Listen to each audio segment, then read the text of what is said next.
하나님 나라 복음을 살아가는 매일의 동행.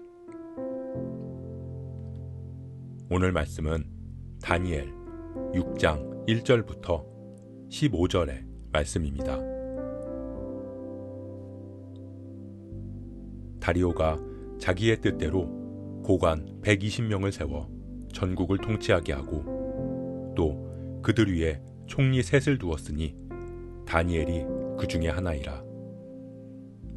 이는 고관들로 총리에게 자기의 직무를 보고하게 하여 왕에게 손해가 없게 하려 함이었더라. 다니엘은 마음이 민첩하여 총리들과 고관들 위에 뛰어나므로 왕이 그를 세워 전국을 다스리게 하고자 한지라. 이에 총리들과 고관들이 국사에 대하여 다니엘을 고발할 근거를 찾고자 하였으나 아무 근거, 아무 허물도 찾지 못하였으니 이는 그가 충성되어 아무 그릇됨도 없고 아무 허물도 없음이었더라. 그들이 이르되 이 다니엘은 그 하나님의 율법에서 근거를 찾지 못하면 그를 고발할 수 없으리라 하고, 이에 총리들과 고관들이 모여 왕에게 나아가서 그에게 말하되 다리오 왕이여 만수무강하옵소서. 나라의 모든 총리와 지사와 총독과 법관과 관원이 의논하고 왕에게 한 법률을 세우며 한 금령을 정하실 것을 구하나이다.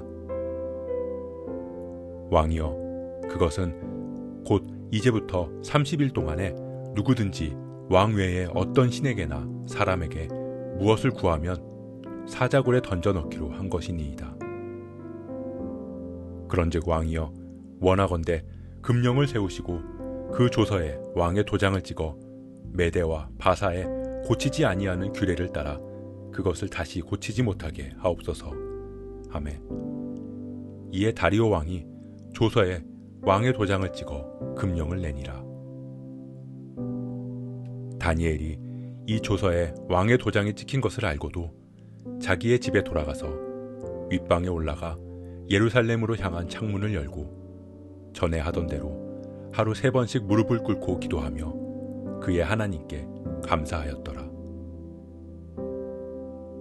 그 무리들이 모여서 다니엘이 자기 하나님 앞에 기도하며 간구하는 것을 발견하고, 이에 그들이 나아가서 왕의 금령에 관하여 왕께 아뢰되 왕이여, 왕이 이미 금령에 왕의 도장을 찍어서 이제부터 30일 동안에는 누구든지 왕 외에 어떤 신에게나 사람에게 구하면 사자굴에 던져넣기로 하지 아니하였나이까 하니, 왕이 대답하여 이르되 이 일이 확실하니 메대와 바사에 고치지 못하는 규례니라 하는지라. 그들이 왕 앞에서 말하여 이르되 왕이여, 사로잡혀온 유다 자손 중에 다니엘이 왕과 왕의 도장이 찍힌 금령을 존중하지 아니하고 하루 3번씩 기도하나이다 하니, 왕이 이 말을 듣고 그로 말미암아 심히 근심하여 다니엘을 구원하려고 마음을 쓰며 그를 건져내려고 힘을 다하다가 해가 질 때에 이르렀더라.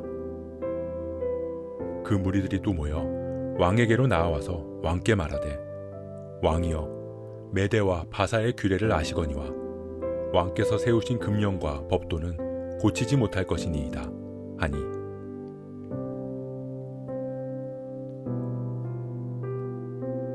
바벨론 시대가 끝나고 메대의 다리오 시대가 시작되었습니다.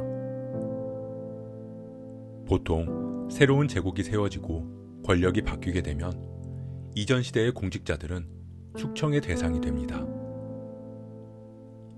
다니엘은 벨사살에 의해 바벨론에서 셋째 통치자의 권력을 가지게 되었지만 메대의 다리오 왕은 그런 다니엘을 다시 등용합니다. 그 일로 인해서 다니엘은 다른 고관들과 총리들의 시기의 대상이 되었습니다. 다리오 왕이 다니엘을 등용한 이유는 다니엘이 믿을만 했기 때문입니다. 모든 고관들의 보고를 총리인 다니엘이 받아서 일을 처리한다면 자신에게 손해가 나지 않을 것이라고 믿었기 때문입니다. 느부갓네살 왕의 시대부터 지내온 다니엘의 나이는 80세가 넘었습니다. 그렇게 고령의 나이에도 다리오 왕의 신임을 얻을 수 있었던 것은 그가 맡은 일에 최선을 다했기 때문입니다. 다니엘을 시기했던 고관들이 다니엘을 고발할 근거를 찾으려고 했지만 아무 그릇됨도 없고 아무 허물도 찾지 못했다고 말합니다. 다니엘은 이방 나라에서 살아가면서 하나님 나라 백성의 삶을 구분하지 않았습니다. 오히려 아무 허물도 아무 그릇됨도 없이 정결하고 충성되게 살았습니다. 그가 그렇게 살아갈 수 있었던 이유는 바로 하나님의 영광을 나타내기 위해서였습니다.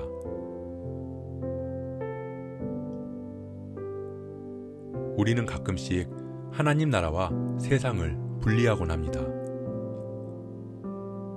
영적인 일은 성스럽고 육적인 일은 속되다고 생각합니다. 예배와 기도, 교회의 일들은 열심히 하면서 정작 세상에서는 요령과 편법을 쓰기도 하고 세상의 일은 그저 교회와 하나님의 일을 위한 도구에 불과하다고 생각하며 가볍게 대하기도 합니다. 하지만 다니엘은 이방 나라에서 자신에게 주어지고 맡겨진 일에 최선을 다했습니다. 그 나라와 왕에게 손해가 나지 않도록 그들을 위해 열심히 일했습니다. 다니엘의 그런 모습과 삶을 통해 이방의 왕들은 하나님을 인정하고 하나님을 보게 되었습니다. 부름받은 우리는 가정, 학교와 일터, 공동체와 모임에 보내어진 하나님 나라의 백성입니다. 우리는 그곳에서 하나님을 전하고 하나님의 영광을 드러내야 합니다. 그들이 우리의 삶을 통해 하나님을 인정하고 하나님 나라를 보아야 합니다. 그렇기 위해서 우리는 보내어진 그곳에서 더더욱 열심히 살아가야 합니다. 아무 허물과 그릇됨 없이 정결하고 충성된 모습으로 임해야 합니다. 그것이 세상에 파송된 하나님 나라 백성의 사명입니다.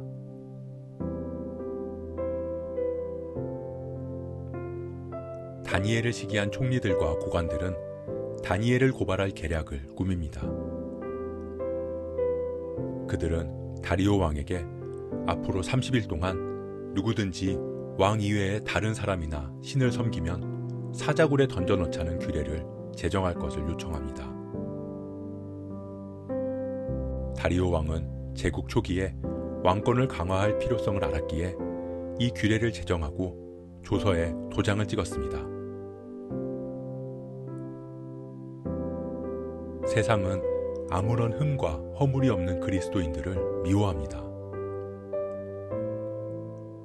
관행과 융통성이라는 이름으로 허물과 그릇됨이 정당화되는 세상에서 그리스도인들은 자신들과 다른 길을 걷기 때문입니다. 그래서 세상은 진짜 그리스도인들을 불편해합니다. 진짜 그리스도인들을 시기하고 미워합니다. 하나님 나라 백성으로서 그리스도인으로서의 삶은 쉬운 길이 아닙니다. 그로 인해 억울한 일을 당하기도 하고 손해를 보기도 하고 모함을 당하기도 하기 때문입니다. 다니엘은 총리였기에 그 조서에 왕의 도장이 찍혔다는 것을 알았습니다. 하지만 그것을 알고도 전에 하던 대로 하나님께 무릎을 꿇었습니다. 조서의 기간은 30일이었습니다. 다니엘은 이 30일 동안 기도를 쉴 수도 있었습니다. 30일 동안 무릎을 꿇지 않고 드러내지 않으며 기도할 수 있었습니다. 밤에 아무도 모르게 조용히 기도할 수도 있었습니다. 하지만 다니엘은 자신의 신앙을 숨기지 않았습니다. 다니엘이 세상에서 충성하며 최선을 다했던 이유가 바로 하나님이었기 때문입니다. 세상을 살아가지만 세상과 구별되는 삶, 그것이 바로 우리의 믿음과 신앙입니다. 고난을 당한 다니엘은 평상시에 하지 않던 기도를 시작한 것이 아니었습니다. 우리는 특별 새벽기도, 특별 집회 등 우리의 삶을 바꿔줄 특별함을 구하곤 합니다. 하지만 다니엘은 전에 하던 대로 고난과 어려움의 시기뿐만 아니라 일상에서도 늘 하나님을 바라보며 기도했습니다. 그리고 그의 기도는 이 고난에서 벗어나게 해달라는 기도도 아니었습니다. 늘 하던 대로 하나님께 감사했습니다.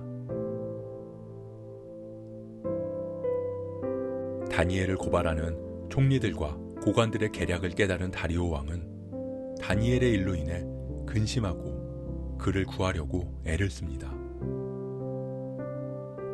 하지만 조서에 찍힌 도장은 왕이라도 바꿀 수 없었습니다.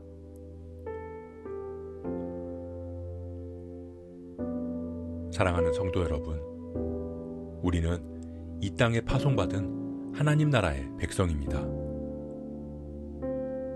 우리가 지금 우리 가정에, 학교와 일터에, 그리고 공동체에 보내어진 것은 우연도 아니고 나의 선택에 의해서도 아닙니다. 우리로 하여금 그곳에 하나님의 영광이 드러나게 하기 위한 하나님의 뜻 안에서 이루어진 섭리입니다.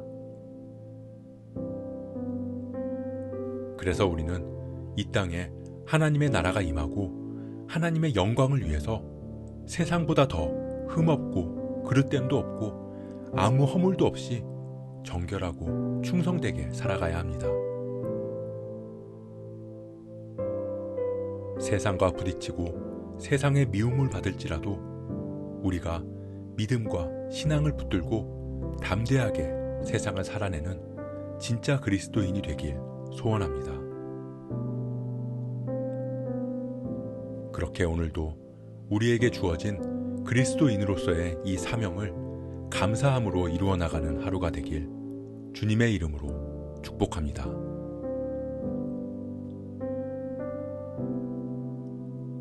오늘 말씀 묵상하면서 기도함으로 마음에 새기겠습니다. 세상은 세상의 기준과 가치관으로 살아가지 않는 우리를 미워하고 불편해합니다. 그로 인해 때로는 손해를 보기도 하고 억울함을 당하기도 합니다. 하지만 우리는 세상의 인정과 상급을 바라는 것이 아닌 하나님의 인정과 하늘의 상급을 바라는 그리스도인입니다. 우리가 그리스도인으로서 세상에서 하나님 나라의 기준과 가치관으로 더욱 열심히 살아가게 하시고 우리의 삶을 통해 하나님의 영광이 드러나게 하옵소서. 그렇게 전에 하던 대로 감사함으로 주님 손 붙잡고 담대하게 오늘의 하루를 살아가게 하옵소서. 이 모든 말씀 우리 삶의 이유 되시는 예수 그리스도의 이름으로 기도합니다.